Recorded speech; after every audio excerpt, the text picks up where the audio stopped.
It's another day that ends in Y, which means your boy Cheese is losing yet another KvK. And here we are. At this point, I'm just accustomed to it. I wouldn't even know what a win looks like unless we're on my restart account, where we pick up a bunch of wins in 2293. But whatever, here we are. How did we get here? Well, I've been streaming this for the past couple days, so you know what we've been up against and the fight we've been fighting. But I'm going to share with you the Kingdom's message about what's next, what the thoughts are on this KvK, and what we're going to do. So I'm going to put that up right over here, and let's talk about it. Good morning at everyone. As Nikki said, we're pulling the plug.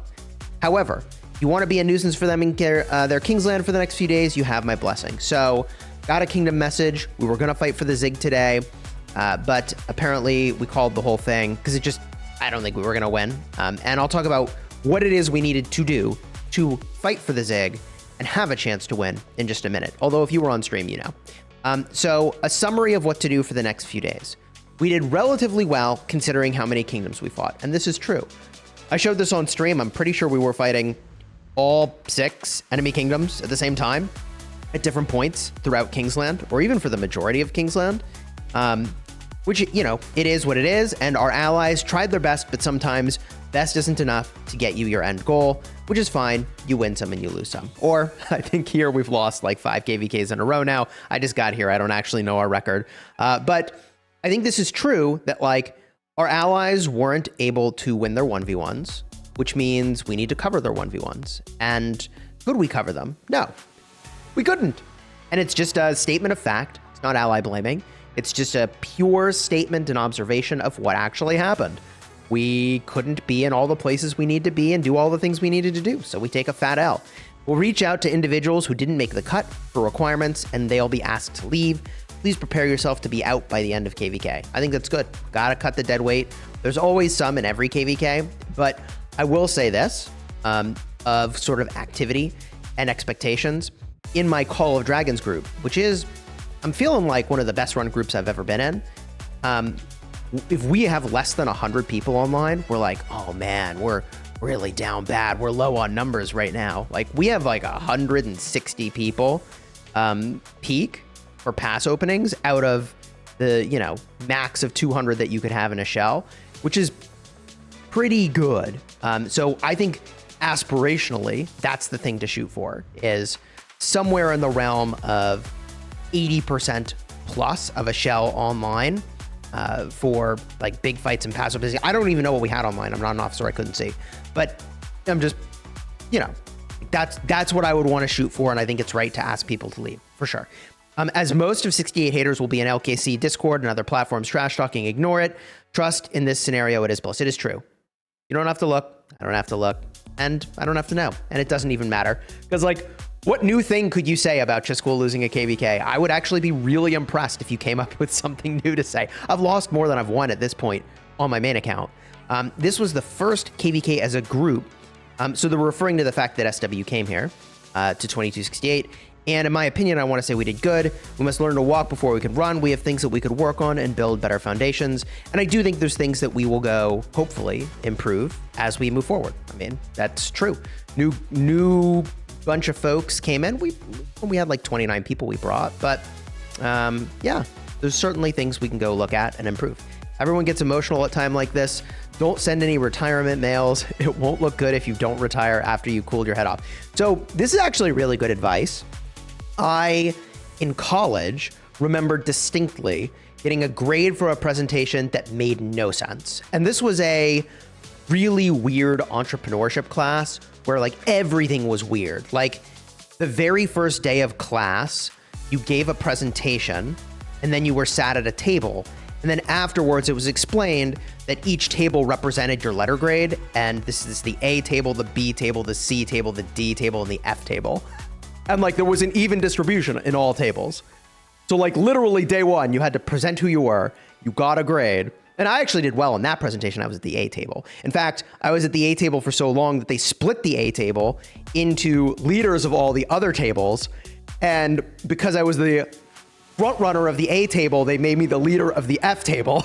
Oh my God. It was a really good class and I learned a lot. But at one point later in the class, I gave a presentation that I thought was a banger, and they thought it was not a banger.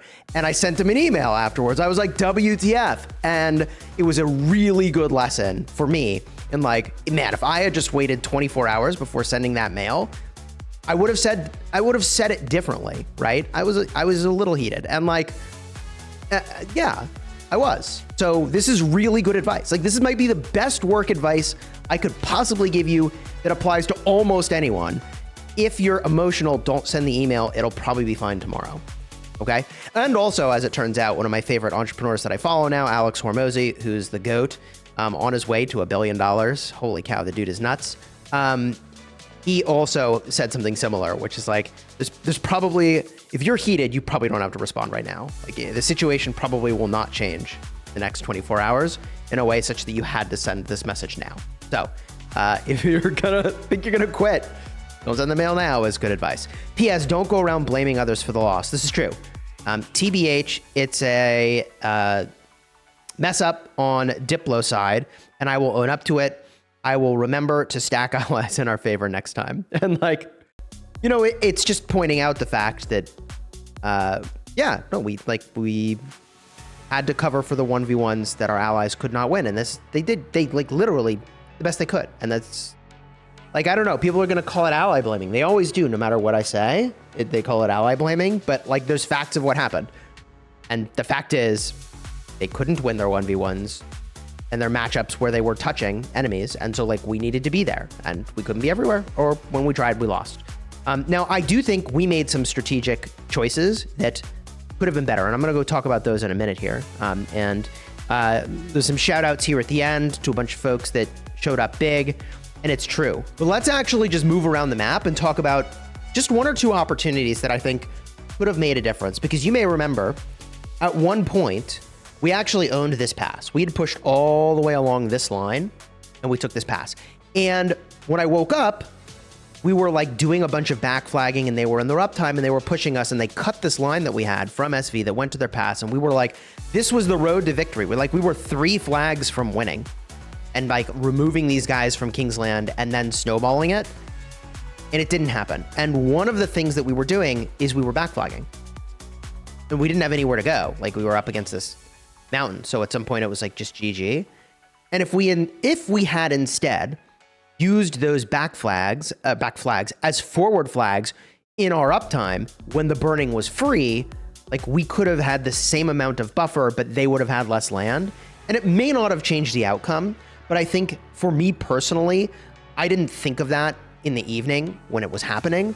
But the next day it was like really obvious that would have been such a good play.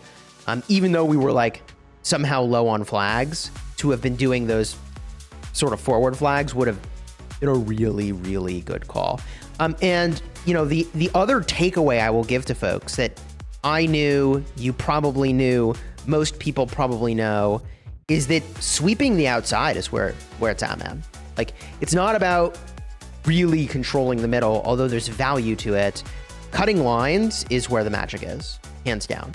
And if you can prevent enemies from having, you know, many touch points by containing them at a small number of touch points, you should choose to do that at almost every opportunity you can take, and that should totally be a priority. Now, on the topic of the Hail Mary play we tried that almost won us the opportunity to fight for the Zig, was that we were literally this close. You can see we were this close to cutting 2 flag lines, and we weren't able to do it. At 2 a.m., we were going for it. We had built, you know, all day long, we built to here, and we got up, and our allies were over here, and we just couldn't out-muscle them because they had gone up into their weekend uptime, and we were in our peak sort of downtime. And we tried. I was up late, and like the crew was up late, and we just couldn't get these last couple flags. If we'd cut this flag, they would have lost like all this land up here. We'd cut the next flag, they would have lost the ability for this shell to proceed forward, and we had this land over here, and we would have then been able to launch an attack on this other shell. We just couldn't get it done. And a part of that is that I think we were getting gassed. We got gassed in part because we're fighting all these kingdoms, not an excuse, just a statement of fact. And because we had to spend a lot, quite frankly, draining all these forts over here. And like, you know, the enemies we were fighting did not have to go through that same effort to then have the Kingsland fight. There's not ally blaming. It's just like, these are just the things that happen in this KvK. And if I were looking at what to do next time, I think that an important part of the strategy has to be using forts to pre-drain kingdoms before getting to Kingsland. And I also think the sort of building of flags, forward flags that will later become your sort of back flags, if that makes sense, is the way to go. Like, if you're in uptime, you could hold on to 5 to 10 flags to use as back flags, or you could drop, you know, most of them forward when the burning is free, and then, how do I say this? Later, those will serve as flags that are buffer anyways, which is what a back flag is doing. And like, do you want to have a couple crisis flags in the tank? Abso-freaking-lutely. But I'm sure you could make an argument for like, hey, but look, if we had survived the downtime, which it looked like we would, then having all those flags in this shell would mean that we could end the Kingsland and continue on the forward path. So like, you totally can justify either way. But I think for me, that was a huge strategic learning that I would consider doing differently in the future. Just me personally. Overall, I feel like, I don't know. Like I said at the start, it's a day that ends in Y. I was expecting, ever since the second day of Kingsland, I was saying our chances of winning were lower than theirs. I believe that I had said it was like a 30% chance that we win, but whatever. At this point, I'm just kind of rambling. If you want to see Max Eleanor testing, that's going to be happening tonight, so subscribe. I'm down to like, I don't know, after I heal my hospital, maybe like 96, 95 million power. I did retrain a couple times, some small amount of troops, but we're at 10 million dead troops in the hospital here. Some of those are T4 Siege, but honestly, mostly not that. And overall, I'm pretty happy with my performance. I mean, like I said, huge uptime, garrisoned a ton. I don't know, probably in the realm of almost 2.5 billion kill points as well. Pretty decent. All right, enjoyed the vid. Throw a like on here. Consider subscribing. I've got my restart KvK where we're postured to win. But that's happening, I don't know, a couple weeks. We'll have a Kingsland fight maybe.